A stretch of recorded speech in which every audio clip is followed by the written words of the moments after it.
एक गांव में एक लालची औरत अपने पति के साथ रहती थी। उसका एक बेटा था जिसका नाम बाबूलाल था। वह कोई काम धाम नहीं करता था, बस पूरा दिन गांव में इधर उधर मंडराता रहता था। एक बार अगर और मुझे राम प्यारी बोले ना तो एक लगाऊंगी। चुपचाप यहाँ से चला जा, नहीं तो मुझसे बुरा कोई नहीं होगा। अरे सुमन, तुम गुस्सा क्यों होती हो? तुम मुझे बहुत अच्छी लगती हो। मैं तुमसे शादी करना चाहता हूँ। मुझसे शादी के सपने छोड़ और निकल यहाँ से। बड़ा आया शादी करने वाला। फिर इतना बोलकर सुमन गुस्से में वहां से चली जाती है। तभी बाबूलाल का दोस्त वहां से गुजर रहा होता है। अरे बाबू भाई, ये सुमन तुमसे क्या कह रही थी? कुछ नहीं भाई, अपने प्यार का इजहार कर रही थी। लेकिन भाई उसके हाव भाव से तो कुछ और ही लग रहा था। बाबू भाई, मेरी बात मानो तो तुम इससे दूर ही रहा करो। गांव वाले बोलते हैं इस सुमन के ऊपर चुड़ैल का साया है। ये रात को अकेले वीराने में घूमती है। कुछ लोगों ने तो इसके उल्टे पैर तक देखे हैं। तुम्हें पता है ना, उल्टे पैर चुड़ैल की निशानी होते हैं। चल बेवकूफ, तेरा दिमाग खराब हो गया है जो इतनी सुंदर लड़की को चुड़ैल बोल रहा है। सुमन कोई चुड़ैल वुड़ैल नहीं है, मैं तो इसी से शादी करूंगा। फिर इतना बोलकर वह अपने घर की ओर चल देता है। माँ, अब मेरी शादी की उम्र हो गई है। मेरी किसी सुंदर सी लड़की से शादी करवा दो ना। हाँ हाँ, क्यों नहीं। अगर राजा बेटा का कोई और भी अरमान है तो वो भी बता दीजिए। आपके सारे अरमान एक साथ ही पूरे करवा देंगे। काम धाम तो कुछ करना नहीं है। तेरी उम्र के सारे लड़के कुछ ना कुछ काम कर रहे हैं और एक तू है, पूरा दिन घूमता रहता है और मुफ्त की रोटियां तोड़ता रहता है। भला तुझ जैसे लड़के को कोई अपनी लड़की क्यों देगा? पहले कोई काम धाम करके कुछ पैसे वैसे कमा के दिखाओ, फिर शादी के सपने देखना। चल भाग यहाँ से, आवारा कहीं का, तो किसी काम धाम का नहीं है। देखो ना माँ, पिताजी हमेशा मेरी बेइज्जती करते रहते हैं। किसी दिन मैं घर छोड़ के ही चला जाऊंगा। अरे नहीं नहीं बेटा, कैसी बातें कर रहे हो? ये सब तुम्हारा ही तो है। अजी आप तो रह नहीं दो। हर वक्त मेरे भोले भाले बेटे को नीचा दिखाते रहते हो। अजी हमारे पास इतनी धन दौलत है, क्या आप ये सब अपने साथ ऊपर लेके जाओगे? भला मेरे बेटे को कमाने की क्या जरूरत है?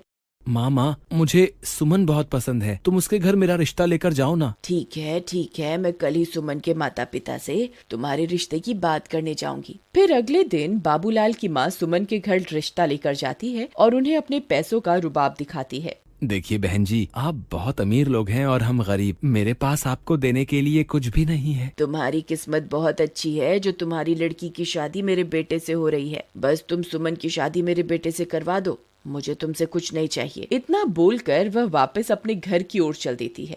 अगले दिन सुमन और बाबूलाल की शादी हो जाती है। बाबूलाल सुमन से शादी करके फूला नहीं समाता। रात होने पर बाबूलाल और सुमन अपने कमरे में सो रहे होते हैं। तभी सुमन उठती है और सीधा घर से बाहर निकल जाती है और जंगल की ओर चल पड़ती है। बाबूलाल के दोस्त को सुमन पर पहले से ही शक होता है, इसलिए वह उस पर पहले से ही निगरानी रखे हुए होता है। अरे ये भाभी इतनी रात गए कहाँ जा रही है? मुझे इनका पीछा करना होगा। फिर चीमा सुमन का पीछा करने लगता है। तभी चलते चलते सुमन के पैर उल्टे हो जाते हैं। अरे मर गए रे, इसके तो पैर ही उल्टे हो गए। मेरा शक सही निकला, ये तो चुड़ैल निकली। तभी देखते ही देखते सुमन चुड़ैल में बदल जाती है और गुफा के अंदर घुस जाती है। चीमा की आंखें फटी की फटी रह जाती हैं। फिर वह भी उसके पीछे पीछे गुफा के अंदर घुस जाता है। ए हैवानों के देवता, मैं आपको 9 बलि चढ़ा चुकी हूँ। बस एक बलि और चढ़ाते ही मैं सर्वशक्तिमान बन जाऊंगी। फिर मैं इन शक्तियों से पूरी दुनिया पर राज करूंगी। मुझे अभी के अभी सारी बात बाबूलाल को जाकर बतानी होगी। फिर वह सीधा भागता हुआ बाबूलाल के घर जाता है और खिड़की से उसे आवाज देता है। बाबू भाई उठो, मुझे तुम्हें बहुत जरूरी बात बतानी है, जल्दी उठो। अरे क्या हुआ भाई, इतनी रात तुम यहाँ क्या कर रहे हो? भाई मैंने तुम्हें पहले ही कहा था कि तुम्हारी बीवी चुड़ैल है, लेकिन तुमने मेरी बात का विश्वास नहीं किया था। भाई मुझे लगता है कि तुम्हारा दिमाग खराब हो गया है, जो ये बहकी बहकी बातें कर रहे हो। अच्छा तो ये बताओ कि क्या सुमन घर पे है? इतने में सुमन वहाँ आ जाती है। क्या हुआ चीमा भैया, इतनी रात गए कैसे आना हुआ? चीमा सुमन को घर पर देखकर हक्का बक्का रह जाता है। अब कुछ नहीं भाभी जी, मैं तो बस यहाँ से गुजर रहा था तो सोचा बाबू से मिलता चलूं। अच्छा अब मैं चलता हूँ। इतना बोलकर चीमा वहाँ से दुम दबा के भाग जाता है। अजी क्या हुआ, ये आपका दोस्त आपसे क्या कह रहा था? कुछ नहीं, बस ऐसी ही बेकार की बातें कर रहा था। चलो अब तुम सो जाओ, रात बहुत हो गई है। फिर सुबह होने पर वह सेठानी गुस्से से लाल हो जाती है क्योंकि सुमन अभी तक सो रही होती है। ए बहुरानी, अभी तक सो रही है क्या? घर का काम कौन करेगा? चल जल्दी उठ, मैंने काम वाली की छुट्टी कर दी है, आज से घर का सारा काम तुझे ही करना है। फिर सेठानी के जोर जोर से चिल्लाने की वजह से सुमन की नींद खुल जाती है और वह गुस्से से लाल हो जाती है। रुक बुढ़िया, तुझे मैं अभी बताती हूँ। फिर सुमन गुस्से में बाहर आती है। ए बुढ़िया, क्यों शोर मचा रही है सुबह सुबह? मेरी सारी नींद ही खराब कर दी। अरे दैया, इसकी हिम्मत तो देखो, मुझे बुढ़िया बुला रही है। ए, तेरी इतनी हिम्मत, मुझे बुढ़िया बोलेगी? चुपचाप घर का ये सारा काम निपटा दे। तेरे माँ बाप ने वैसे भी दहेज में फूटी कौड़ी भी नहीं दी है। मैं कोई काम वाम नहीं करने वाली, जो करना है कर लो। तेरी इतनी हिम्मत मुझे मना करेगी? रुक, तुझे अभी बताती हूँ। अरे मर गई रे, ये क्या हो गया? तेरी इतनी हिम्मत, मुझे अभी के अभी छोड़ दे। बाबू बाबू, ओ बाबू, देख तेरी बीवी मेरे साथ क्या सलूक कर रही है। जल्दी आ, मुझे इससे बचा, नहीं तो ये मेरे सारे बाल नोच डालेगी। फिर अपनी माँ की चीख पुकार सुनकर बाबू दौड़ा दौड़ा अपने कमरे से निकलकर वहां पहुंच जाता है। वह यह सब देखकर हैरान रह जाता है। ए सुमन, तेरी इतनी हिम्मत, तू मेरी माँ के साथ ऐसा सलूक करेगी? अभी के अभी मेरी माँ को छोड़ दे, वरना अच्छा नहीं होगा। फिर सुमन उसे छोड़ देती है और सीधा अपने कमरे में चली जाती है।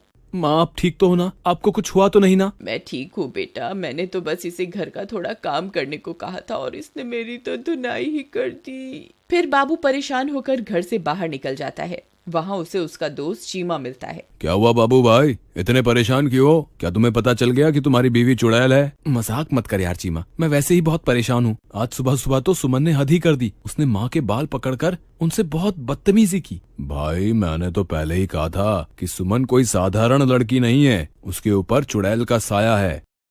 एक बहुत आसान रास्ता है। अगर तुम उस चुड़ैल के सामने आईना रख दोगे तो तुम्हें उसकी असलियत उस आईने में दिख जाएगी। फिर वे दोनों अपने अपने घर की ओर चल देते हैं। रात होने पर बाबू सुमन के लिए एक फूलों का गजरा लेकर घर पहुंच जाता है। अरे भगवान, तुम कहाँ हो? देखो आज मैं तुम्हारे लिए क्या लाया हूँ। सुमन वहाँ आती है और गजरा देखकर बहुत खुश हो जाती है। फिर वह गजरा अपने बालों में लगाकर शीशे के सामने पहुंच जाती है। तभी उसके पीछे पीछे बाबूलाल भी पहुंच जाता है। सुमन जैसे ही अपने आप को शीशे में देखती है, उसकी असलियत उसमें दिखाई देने लगती है।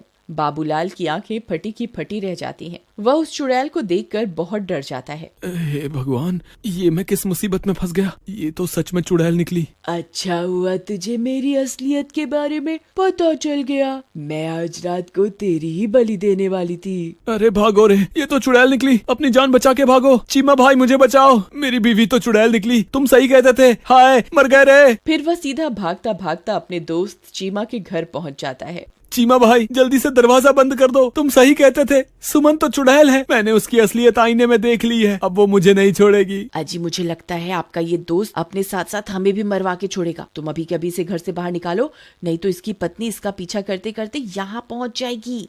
तभी जोर जोर से दरवाजा खटखटाने की आवाजें आने लगती हैं। वे सब लोग डर जाते हैं। अरे दैया रे दैया, लगता है इसकी पत्नी इसका पीछा करते करते यहाँ पहुँच गई।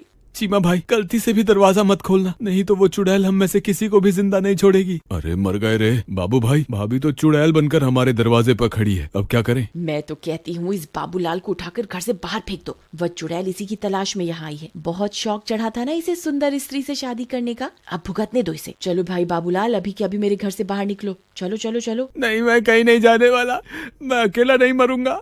अगर तुमने मेरा साथ नहीं दिया तो मैं तुम्हें भी अपने साथ लेकर मरूंगा। अरे दैया, ये तो अपने साथ हमें भी मरवा के छोड़ेगा। अजी, आप ही कुछ कीजिए ना। बाबू भाई, मेरे घर में छोटे छोटे बच्चे भी हैं। अगर ये चुड़ैल इस घर में घुस गई तो हमारे साथ हमारे बच्चों को भी नहीं छोड़ेगी। कृपा करके तुम इस घर से निकल जाओ। ठीक है दोस्त, मैं अपनी वजह से तुम्हारे मासूम बच्चों की जान खतरे में नहीं डाल सकता। मैं अभी के अभी इस घर से चला जाता हूँ। शुक्र है भगवान का, इस आफत से जान तो छूटी। रुको मेरे दोस्त, अगर मरना ही है तो मैं भी तुम्हारे साथ मरूंगा। राधा, तुम अंदर बच्चों के पास चली जाओ। मैं अपने दोस्त को यूं अकेला नहीं छोड़ सकता। मुझे अपनी दोस्ती निभानी होगी। अजी, आप पागल हो गए हैं क्या? वह चुड़ैल एक ही बार में आपकी जान ले लेगी। आप इसकी वजह से खुद को मौत के मुंह में क्यों धकेल रहे हैं? अगर मैंने आज अपने दोस्त का साथ नहीं दिया तो ये दुनिया कभी भी किसी की दोस्ती पर एतबार नहीं करेगी। अगर अपनी दोस्ती साबित करने के लिए अपनी जान भी देनी पड़ी तो मैं दे दूंगा। चलो बाबू भाई, मैं भी तुम्हारे साथ चलूंगा। चीमा भाई, मुझे तुम्हारी दोस्ती पर कोई शक नहीं है, लेकिन तुम मेरी वजह से अपनी जान मत दो। हम दोनों मिलकर भी इस चुड़ैल का सामना नहीं कर पाएंगे। हमारा मरना तय है। तुमने सही कहा, हम दोनों इसका मुकाबला नहीं कर पाएंगे, लेकिन मैं किसी को जानता हूँ जिसके सामने ये चुड़ैल पल भर के लिए भी नहीं टिक पाएगी। तभी चीमा भागकर घर में बने मंदिर की ओर जाता है। हे महाबली हनुमान, हम आपके बिना इस चुड़ैल का सामना नहीं कर सकते।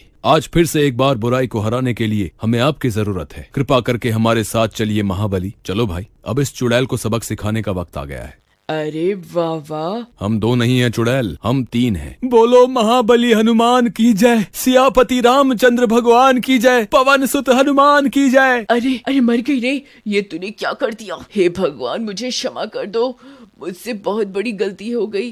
हे महाबली, हे सर्वशक्तिमान, मुझे क्षमा कर दो। मैं आज के बाद किसी व्यक्ति को नहीं सताऊंगी। फिर कुछ ही पलों में वह चुड़ैल जलकर खाक हो जाती है और एक बार फिर बुराई पर हमेशा की तरह अच्छाई की जीत होती है।